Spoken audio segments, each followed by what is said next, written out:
On the windy porch of our beach house, I held my phone tightly. I felt a heavy frustration in my chest. The screen lit up with the word, Dad, and as I answered, my voice shook with emotion. You just did what you wanted, didn't you? I said angrily. On the other end, I heard him take a deep breath.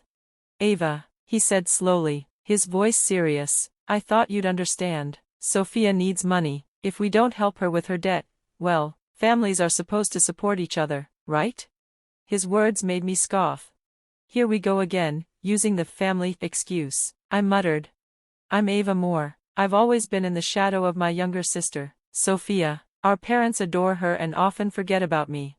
One of my earliest painful memories was from my 6th birthday. I finally got the red bicycle I had wanted so badly, but not long after, Sophia took it because she liked it. My parents said, she wants it, and you're the big sister. Just like that, the bike was no longer mine. This kind of thing happened again and again. I got a pencil case when I started school. Sophia ended up with it. I wanted to join swimming lessons, but the money was used for Sophia's piano classes instead. She would feel lonely, they said.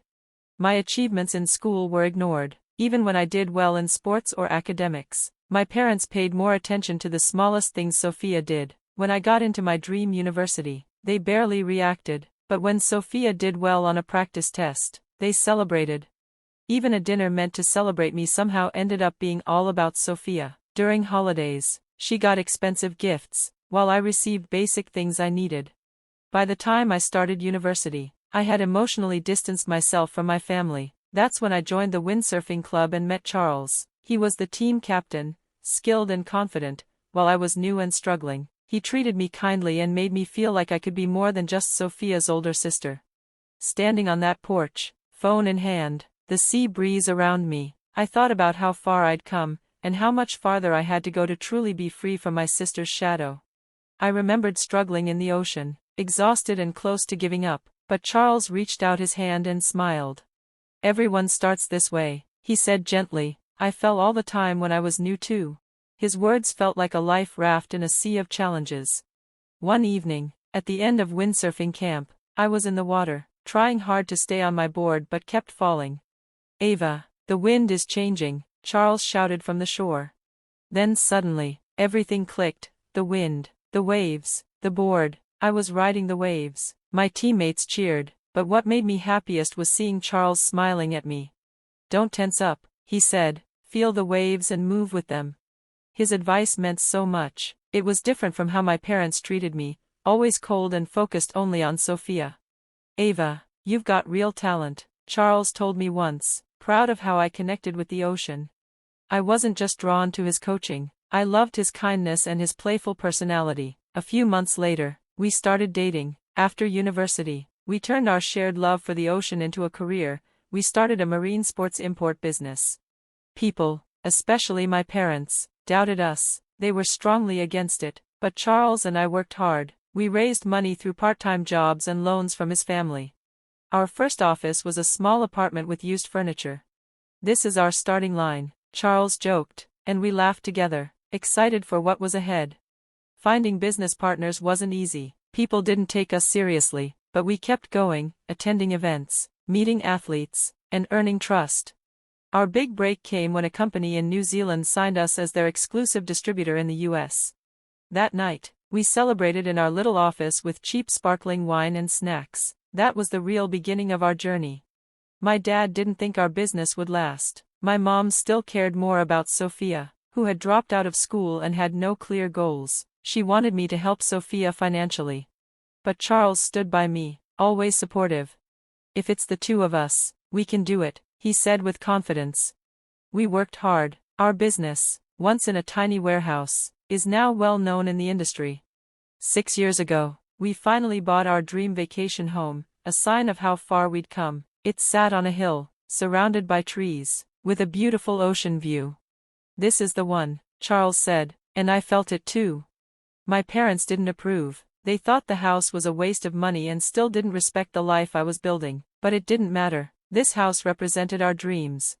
On our first night there, we sat under the stars, listening to the waves. Charles held my hand and whispered, Ava, let's grow old together here. Those words stayed with me. But that peace didn't last. One morning, after I returned from a business trip to Southeast Asia, my father called. "Ava, I need to talk to you," he said, pretending to sound calm. I didn't expect bad news. "It's about your vacation home," he said. I felt uneasy. "What about it?" I asked carefully. "I sold it. The ownership will transfer next month," he said plainly. It felt like a punch to the chest. "What are you saying?" I asked, shocked and furious. "Sophia made a bad investment and owes $500,000, he explained. "I thought you'd understand. She needs help." "You sold our home to pay for her mistake, without even asking us?" I yelled. "You barely use it," he argued. "Sophia's in trouble. Isn't her life more important than an unused house?" "That's her problem, not ours," I said, struggling to stay calm. "How could you sell our house without our permission? How did you even do that?" There was a pause. Then he said quietly, "I had your signatures. The documents were prepared for them." I gasped. The weight of what my parents had done hit me hard.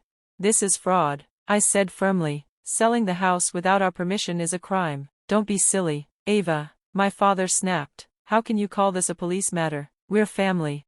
"This isn't just a family issue," I replied, holding back tears. "You need to stop fixing Sophia's mistakes."